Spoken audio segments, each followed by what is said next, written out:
Good morning दोस्तों, मैं नरेंद्र जोधा आपके साथ हम अध्ययन कर रहे थे राजस्थान के भौतिक प्रदेशों का। और राजस्थान के भौतिक प्रदेशों में हमने पहला अध्ययन किया था किसके बारे में, हाड़ौती का पठार। और आज हम दूसरा प्रदेश है उसके बारे में अध्ययन करेंगे। दूसरा प्रदेश कौन सा था हमारे, हम कहेंगे दूसरा प्रदेश हम अध्ययन करेंगे पूर्वी मैदानी प्रदेश। पूर्वी मैदानी प्रदेश हम अध्ययन कर रहे हैं। राजस्थान के भौतिक प्रदेशों का पहला प्रदेश तो हो गया था हमारे हाड़ौती का पठार वाला, और दूसरा है अपने पूर्वी मैदानी प्रदेश है। और इसमें हम अध्ययन करेंगे भी सबसे पहले मैप बनाते हैं राजस्थान का, और मैप बनाने के बाद हम कहेंगे भी पहले भी हमने मैप बनाए थे और जिलों के बारे में पढ़ा था और लगभग सबको जिले याद हो गए होंगे। और पहले हमने जो पढ़ा था उसमें हाड़ौती के पठार, और हाड़ौती के पठार में हमने कहा था कि वही 4 जिलों को शामिल करते हैं। कौन कौन से जिले थे सबको पता ही होगा। तो हमने कहा था झालावाड़, बारा, कोटा और बूंदी के बारे में हमने अध्ययन किया था, वो था अपने हाड़ौती का पठार। फिर आज हम प्रदेश का अध्ययन कर रहे हैं किसका, पूर्वी मैदानी प्रदेश। पूर्वी मैदानी प्रदेश की अगर हम बात करें तो हम कहेंगे मैदानों का निर्माण किसके द्वारा होता है। हम कहेंगे मैदान है, ये है आपका पूर्वी मैदानी प्रदेश। और दोस्तों सभी को पता है कि जो भी जितने भी मैदान हैं उन सब मैदानों का निर्माण होता है किसके द्वारा, नदियों के द्वारा। तो इसका मतलब है कहीं न कहीं मैदानों को निर्माण में किसका संबंध होता है, नदियों का संबंध होता है। और यहाँ पर अगर हम बात करेंगे उत्पत्ति की कि भाई इनकी उत्पत्ति, इस मैदान की उत्पत्ति की बात करें तो हम कहेंगे इस मैदान की उत्पत्ति होती है चतुर्थक महाकल्प में, और चतुर्थक महाकल्प में प्लीस्टोसीन काल में।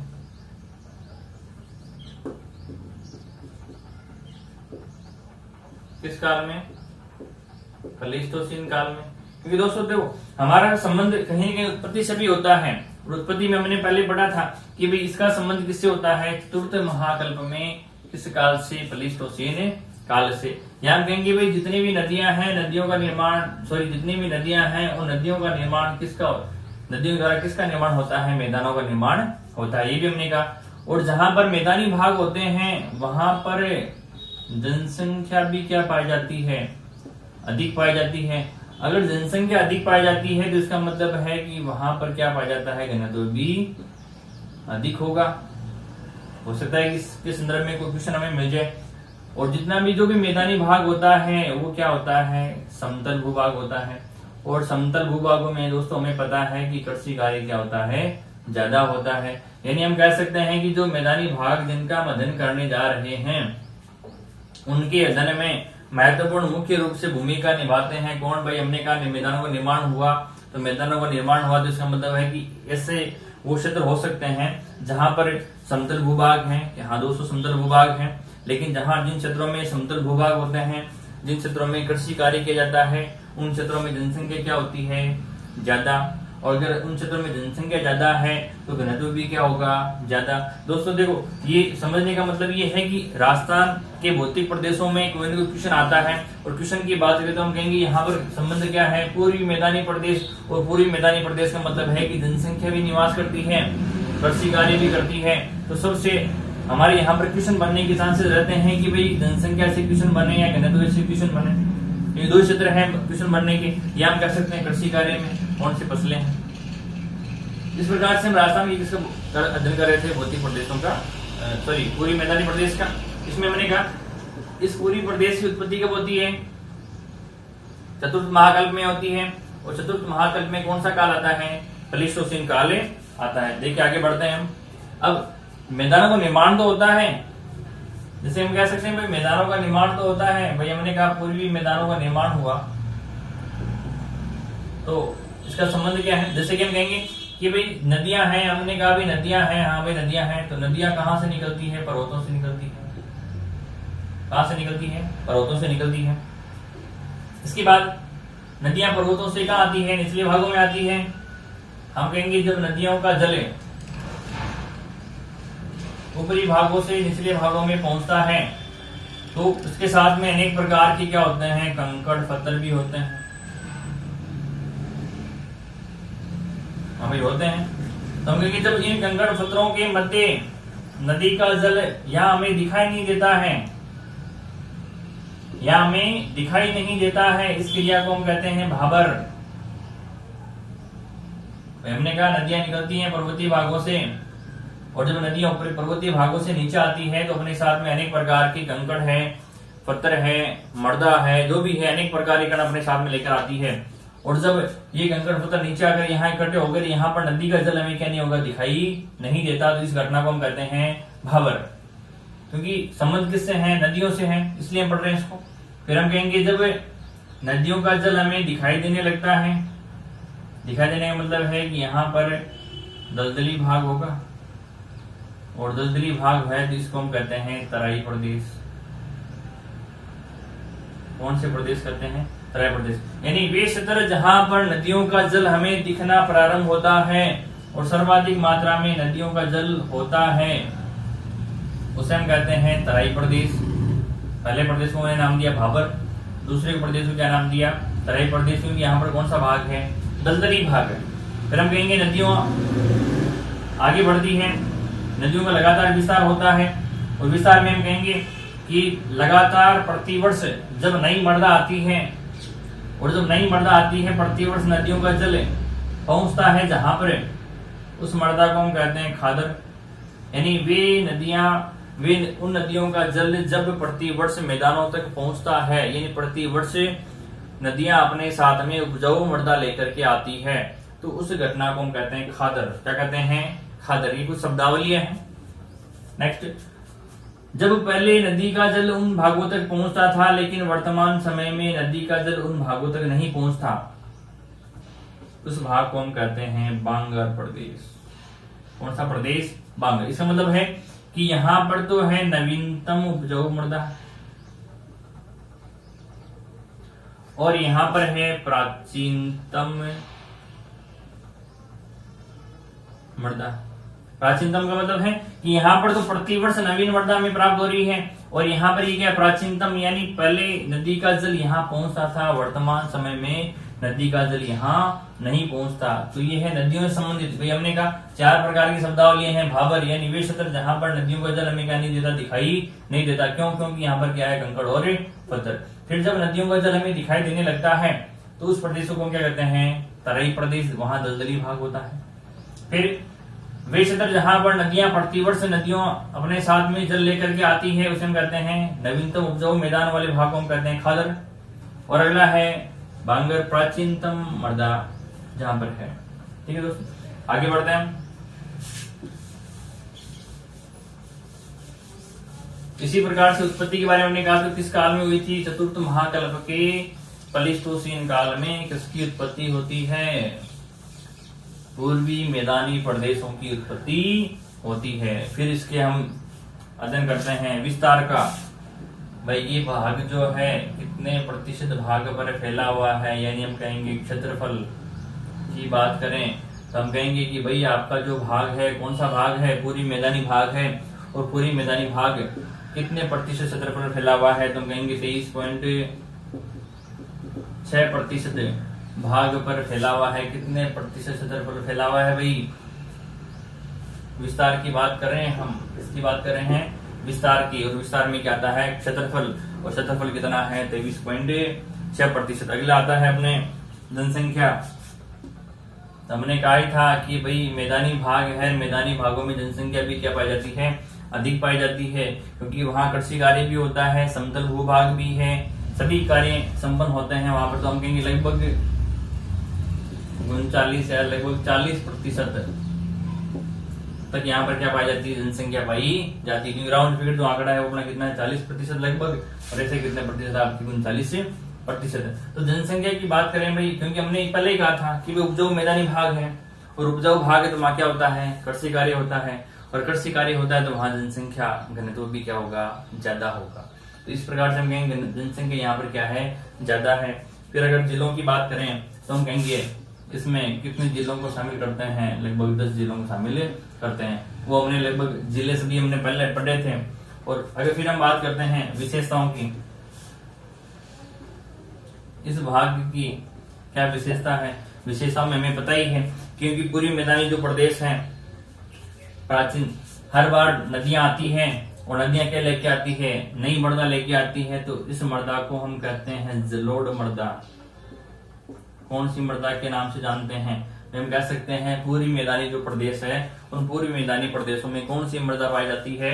तो मैंने कहा कौन सी मृदा पाई जाती है, वह जलोढ़ मृदा पाई जाती है। या हम कह सकते हैं इस मृदा का वैज्ञानिक नाम क्या है? तो हम कहेंगे एल्फीसॉल। इस मृदा का वैज्ञानिक नाम क्या है? एल्फीसॉल है।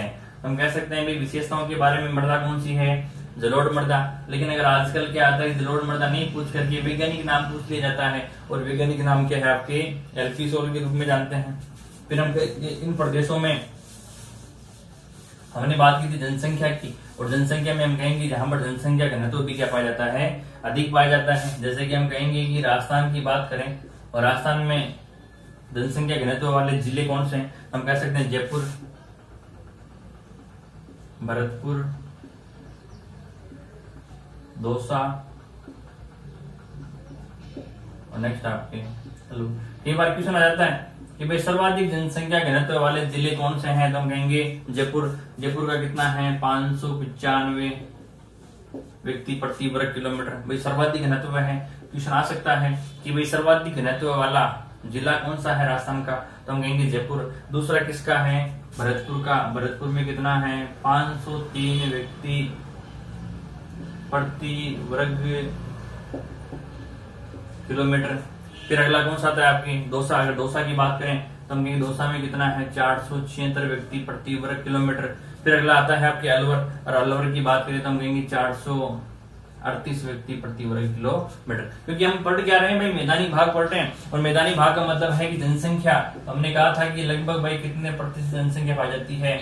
40%। अगर जनसंख्या ज्यादा है तो घनत्व भी क्या होगा? ज्यादा होगा। तो राजस्थान के 4 जिले ऐसे हैं जिनका घनत्व क्या है? ज्यादा। कई बार क्वेश्चन सीधा पूछा जाता है कि राजस्थान का सर्वाधिक जनसंख्या घनत्व वाला जिला कौन सा है? तो हम कहेंगे जयपुर है। दूसरा कौन सा है? भरतपुर। तीसरा कौन सा है? दौसा। चौथा कौन सा है? अलवर। अगर जयपुर की बात करें तो कितना है? 595 व्यक्ति प्रति वर्ग किलोमीटर। भरतपुर की बात करें तो कितना है? 503 व्यक्ति प्रति वर्ग किलोमीटर। अगर दौसा की बात करें तो कितना है? 476 व्यक्ति प्रति वर्ग किलोमीटर। और चौथा कौन सा है? अलवर। अलवर में कितना है? 438 व्यक्ति प्रति वर्ग किलोमीटर। इस प्रकार से ये जनसंख्या घनत्व। फिर हम बात करते हैं इसकी वर्गीकरण की। पूरी मैदानी प्रदेशों के अगर वर्गीकरण की बात करें, वर्गीकरण का मतलब है कि भाई हमने कहा भाई पूरी मैदानी प्रदेशों का निर्माण किसके द्वारा होता है? नदियों के द्वारा होता है।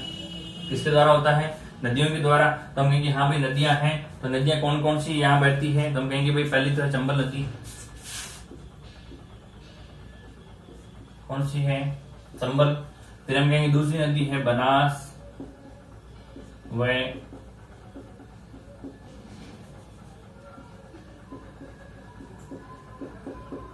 बाणगंगा नदी है। और तीसरी नदी की बात करें तो हम कहेंगे तीसरी नदी कौन सी है? माही नदी। इस प्रकार से हम कह सकते हैं कि भाई नदियां कौन कौन सी हैं? पहली कौन सी है? चंबल। दूसरी कौन सी है? बनास। और तीसरी कौन सी है?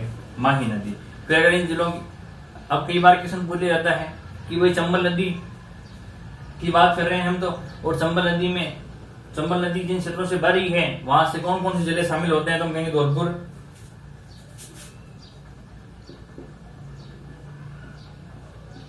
करौली और सवाई माधोपुर। 3 जिले हैं। पूरी मैदानी प्रदेशों की बात कर रहे हैं हम तो, और पूरी मैदानी प्रदेशों में हमने कहा कि भाई चंबल नदी है, और चंबल नदी का विस्तार किन किन जिलों में है? धौलपुर है, करौली है, और कौन सा है? सवाई माधोपुर।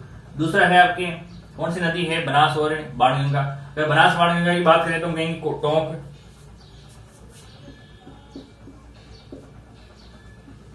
भीलवाड़ा, हम कह सकते हैं जयपुर। इसी प्रकार से आगे हैं आपके दौसा,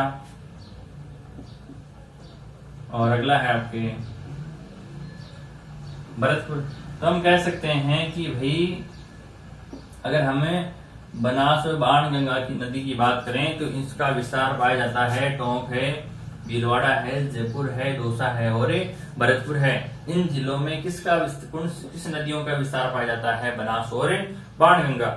अगला है अपना कौन सी नदी है? अपनी माही नदी है। और माही नदी आप सभी को पता है कि माही नदी राजस्थान के दक्षिणी भागों से बहती है। या हम कह सकते हैं माही नदी के बारे में एक तथ्य और भी है कि माही नदी राजस्थान में कर्क रेखा को कितनी बार पार करती है? 2 बार पार करने वाली। या माही नदी के मध्य से कौन सी रेखा गुजरती है? तो हम कह सकते हैं कर्क रेखा गुजरती है।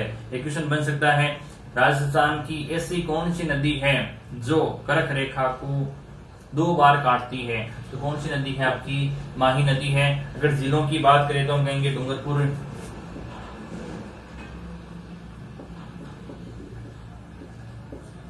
बांसवाड़ा और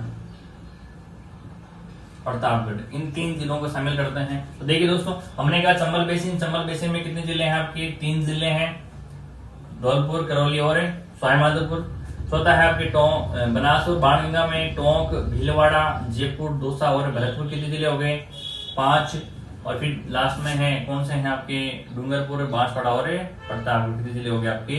3। इस प्रकार से हम बता सकते हैं कि भाई पूरे मैदानी प्रदेशों की वर्गीकरण की बात करें तो कितनी नदियों की बात करें तो कहेंगे कौन कौन सी नदियां हैं? चंबल, बनास, बाणगंगा और माही नदी। फिर अगर हम इनका विस्तार पूर्वक अध्ययन करना चाहें कि भाई इन नदियों का विस्तार कहाँ होता है, ये किस प्रकार से वो किसका निर्माण करती है? मैदानों का निर्माण करती है। क्योंकि जिन जिन क्षेत्रों में नदियां बहेगी वहां निर्माण तो करेगी।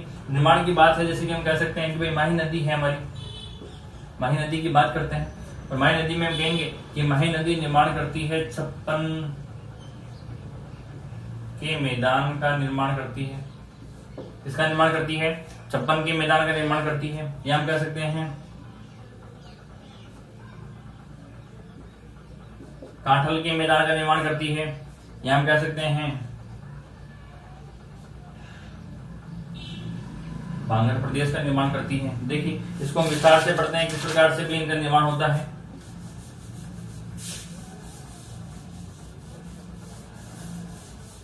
पहली कौन सी अपने माही नदी का अध्ययन कर रहे हैं। अगर माही नदी को देखकर तो हम कहेंगे भी राजस्थान का कौन सा भाग है? ये दक्षिणी भाग है। और राजस्थान के दक्षिणी भागों से कौन सी नदी गुजरी है? माही नदी गुजरी है। और माही नदी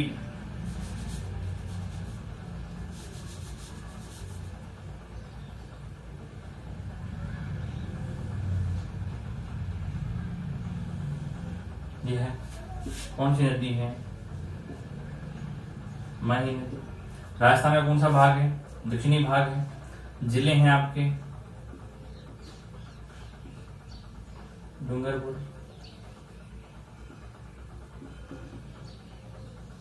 बांसवाड़ा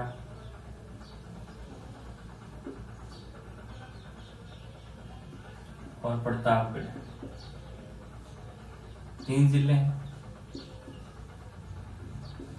डूंगरपुर, बांसवाड़ा और प्रतापगढ़। पहले की हम बात करें, हमने कहा माही नदी जो है कितने मैदान बनाती है? 3 मैदान बनाती है। पहला कौन सा था? 56 का मैदान। अगर 56 के मैदान की बात करें तो हम कहेंगे 56 का मैदान की बात करते हैं तो हम कहेंगे बांसवाड़ा और प्रतापगढ़ दोनों मिलकर के किसका निर्माण करते हैं? 56 के मैदान का निर्माण। यानी हम कह सकते हैं हो सकता है 56 नदी नाले आपस में आकर के मिलते हों, क्योंकि भाई प्रतापगढ़ है और बांसवाड़ा है, दोनों ही जिले शामिल हैं और दोनों ही जिलों के द्वारा किसका निर्माण होता है? 56 के मैदान का। तो कहने का मतलब ये है कि हम कह सकते हैं कि भाई काफी नदियां हैं, काफी नदी नाले हैं जो आकर के आपस में एक स्थान में मिलते हैं। इस प्रकार से वो कितने हो गए? 56। तो 56 के मैदान के रूप में जानते हैं कौन कौन से जिले आते हैं? बांसवाड़ा और प्रतापगढ़। फिर अगला है कांठल का मैदान। और कांठल के मैदान की बात करें तो हम कहेंगे माही नदी है और माही नदी के किनारे पर प्रतापगढ़ में इसका निर्माण होता है, कांठल के मैदान का निर्माण होता है। तीसरा है बांगर प्रदेश की बात करें और अगर बांगड़ प्रदेश की बात करें तो हम कहेंगे डूंगरपुर और बांसवाड़ा, इनके द्वारा मिलकर के इस प्रदेश का निर्माण किया जाता है। किस प्रदेश का निर्माण किया जाता है? बांगड़ प्रदेश का निर्माण किया जाता है। तो कौन कौन से जिले शामिल होंगे? डूंगरपुर, और दूसरा कौन सा है आपके? बांसवाड़ा। तो ये जो है आपके धन, इसमें हम कहेंगे भाई माही नदी के द्वारा डूंगरपुर, बांसवाड़ा और प्रतापगढ़ जिलों में इनका विस्तार पाया जाता है। फिर हमने कहा कि माही नदी राजस्थान के दक्षिणी भागों से गुजर रही है और माही नदी कर्क रेखा को कितनी बार काटती है? 2 बार काटती है। देख लीजिए, लगभग जो कर्क रेखा है राजस्थान के मध्य से लगभग 26 किलोमीटर लगभग इसका क्या पाया जाता है? विस्तार पाया जाता है। किसका? कर्क रेखा का। इस प्रकार से हम कह सकते हैं भाई डूंगरपुर के तो किस भाग से गुजरती है? ये दक्षिणी भाग से, और बांसवाड़ा के मध्य से गुजरती है कौन सी रेखा? कर्क रेखा। तो दोस्तों इस प्रकार से आगे बढ़ते हैं। तो ये पहला जो हमारा वर्णन था वो कौन सा था? माही नदी का था। दूसरे भाग की बात करें हम, क्योंकि हमने यहाँ 3 नदियों के बारे में अध्ययन किया था, चंबल नदी, बनास और बाणगंगा, और तीसरी कौन सी थी आपकी? माही नदी थी। इसी प्रकार से आगे बढ़ते हैं, और आगे बढ़ने में हम कहेंगे भाई दूसरा है आपके बनास व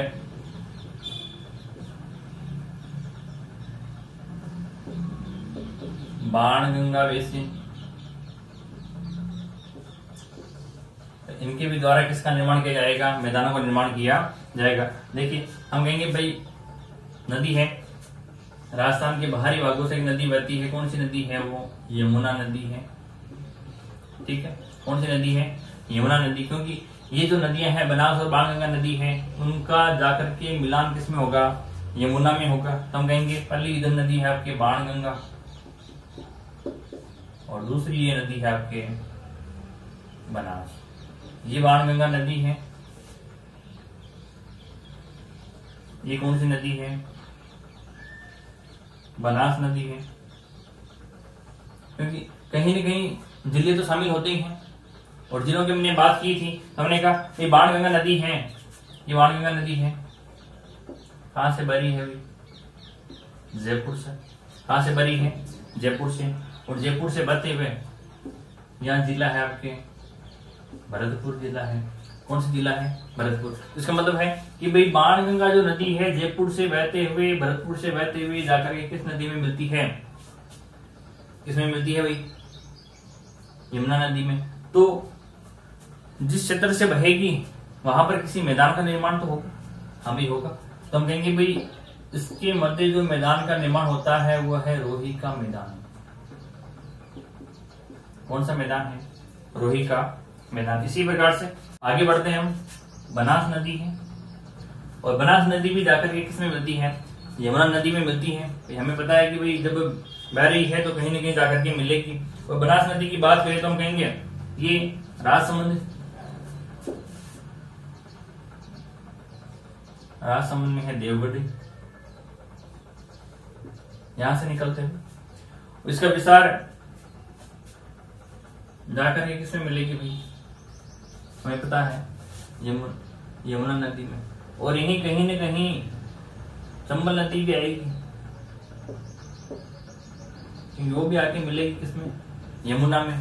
तो देखिए, अगर हम कहते हैं कि भाई देवगढ़ राजसमंद से लेकर के ये नदी जब बहना प्रारंभ करती है, कौन सी नदी है?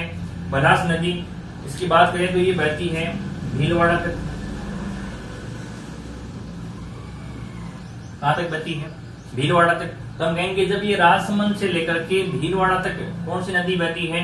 बनास नदी। तो एक मैदान का निर्माण होता है, और उस मैदान के निर्माण को हम कहते हैं पिंडमांटका मैदान।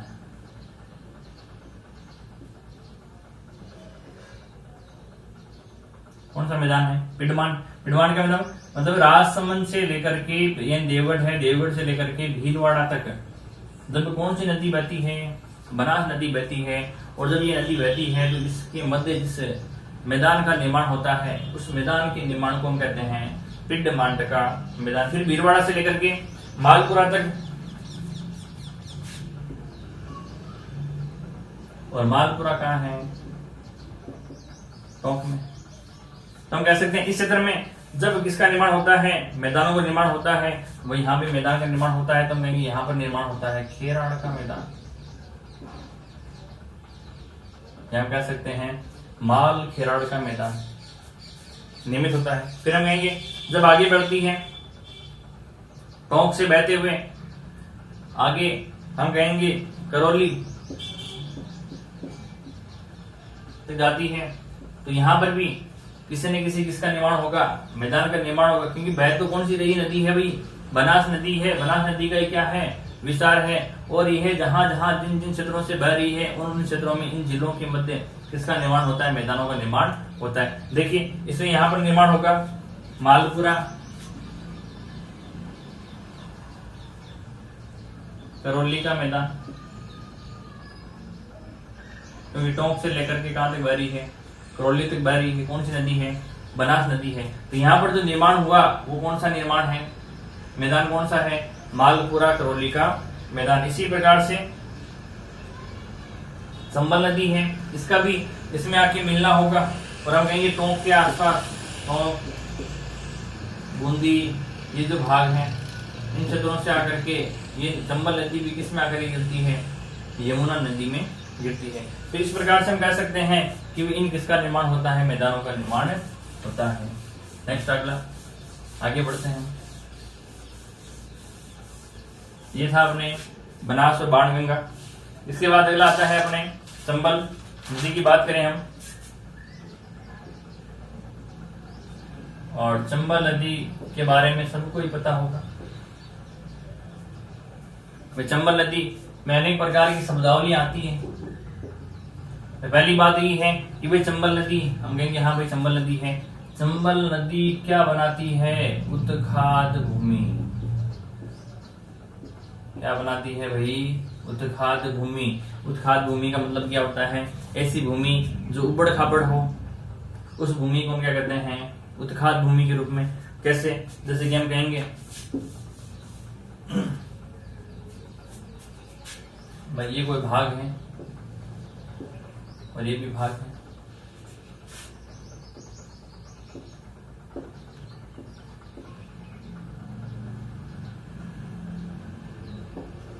ये भाग है,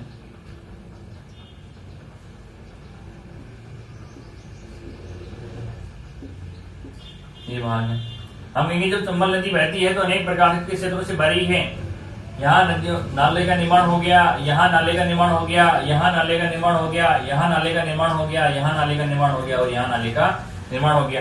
तब कह सकते हैं यहाँ पर जो अनेक प्रकार की सलाहकृतियां निर्मित होती हैं, जो यहाँ पर कौन निर्मित होती है, अनेक प्रकार की सलाहकृतियां निर्मित होती हैं। तो सलाहकृतियां निर्मित होती है तो उन सलाहकृतियों को हम कहते हैं उत्खाद भूमि कहते हैं।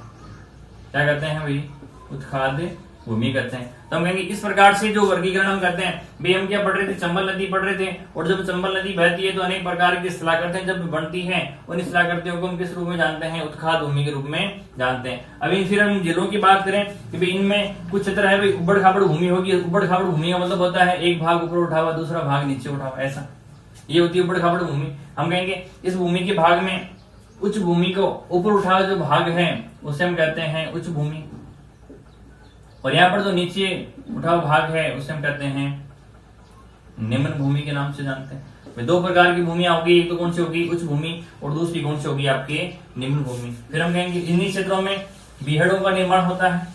बीहड़ों का निर्माण का मतलब क्या होता है, क्या आपने पढ़ा होगा, चंबल के डाकों के बारे में सुना ही होगा आप लोगों ने। हमें बीहड़ है, बीहड़ का मतलब यहाँ पर अनेक प्रकार ऐसी भूमि है जहां पर हम कहेंगे बीहड़ है। बीहड़ में हम अनेक प्रकार की अवनालिका प्रदन के द्वारा, अवनालिका प्रदन के द्वारा मतलब है कि अनेक प्रकार के उबड़ खाबड़ भाग जो निर्मित हुए थे उनमें अवनालिका, नालियां प्रकार की अनेक प्रकार की सलाहकृतियां, भूमि का भाग क्या हो जाता है, कट जाता है, और कट करके जो निर्माण होता है उसे हम कहते हैं अवनालिका प्रदन के रूप में जाना जाता है। तो अनेक प्रकार की सलाहकृतियां, उत्खाद भूमियां जो निर्मित होती है उसे हम कहते हैं बीहड़। क्या कहते हैं, बीहड़। जो चंबल नदी में सर्वाधिक प्रसिद्ध कौन है, बीहड़ है। फिर अगर अपने क्वेश्चन बनता है कि वे राजस्थान में सर्वाधिक बीहड़ों का विस्तार, राजस्थान में सर्वाधिक बीहड़ का विस्तार कौन कौन से जिलों में पाया जाता है? तो हम कहेंगे सर्वाधिक बीहड़ का विस्तार है सवाईमाधोपुर में।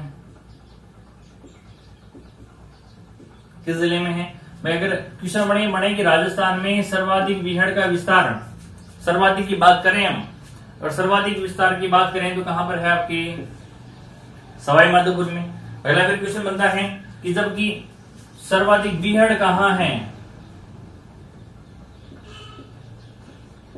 ठीक है, सर्वाधिक बीहड़ कहां है राजस्थान में? तो हम कहेंगे धौलपुर। देखिए दोनों क्वेश्चन कंफ्यूज करने वाले हैं अपने को। सर्वाधिक बीहड़ का विस्तार, यहां पर क्या पूछा है? विस्तार। विस्तार कहां पर है? सवाईमाधोपुर में। फिर अगला क्वेश्चन बनता है सर्वाधिक की राजस्थान में सर्वाधिक बीहड़ कहां है? तो बीहड़ की बात करें तो कहां है भाई? धौलपुर में है। फिर हम कह सकते हैं करौली को,